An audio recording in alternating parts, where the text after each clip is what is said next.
आज देखिए जो कुछ हुआ, हवाला नहीं देना चाहता था लेकिन बात आ गई तो दो लफ्ज में कह देता हूं।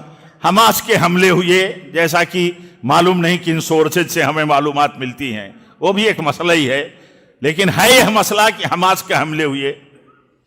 एक तबका राफिजियों का, शियों का जश्न मना रहा है, जश्न मना रहा है। तबाह कर दिया इस्राइल को, तबाह कर दिया इस्राइल को।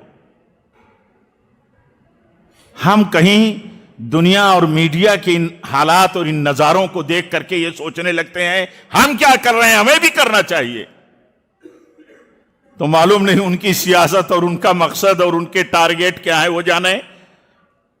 जो समझ में आती है बात, तो समझ में आती है बात कि ये फितने इसीलिए पैदा किए जाते हैं कि अल्लाह बेहतर जानता है कि ईमान वालों और अहले सुन्नत को तबाह किया जाए। हमारा एक उसूली मौकिफ है, यहूदी हो, काफिर हो, मुसलमान हो, किसी के साथ जुल्म नहीं किया जा सकता, किसी के साथ।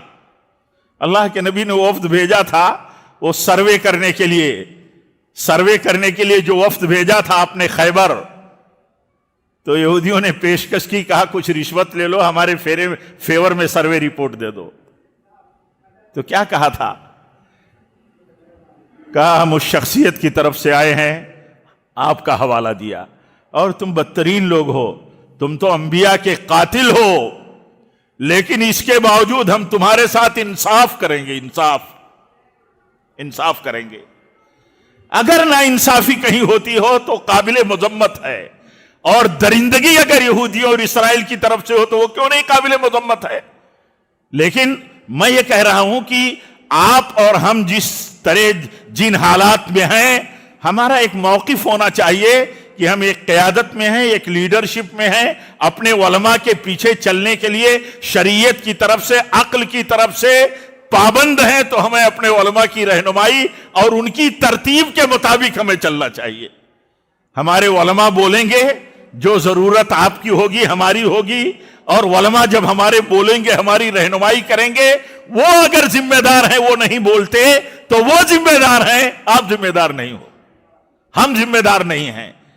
तो अर्ज ये कर रहा था कि बहुत सारे मौकों पर चुप रहने में भलाई है, खामोशी नजात का जरिया है, खामोश रहना चाहिए, और जज्बाती बातें करने वालों के पीछे भागना नहीं चाहिए।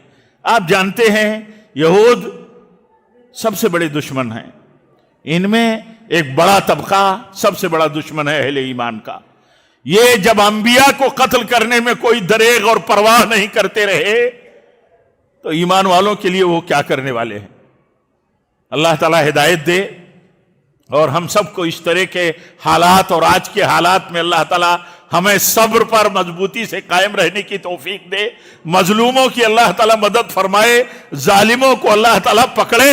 हमारा यही तरीका होना चाहिए। लेकिन हम सोशल मीडिया पर फैली हुई तरह तरह की अलग अलग रंग की अलग अलग उसलूब की बातों के पीछे ना पड़े।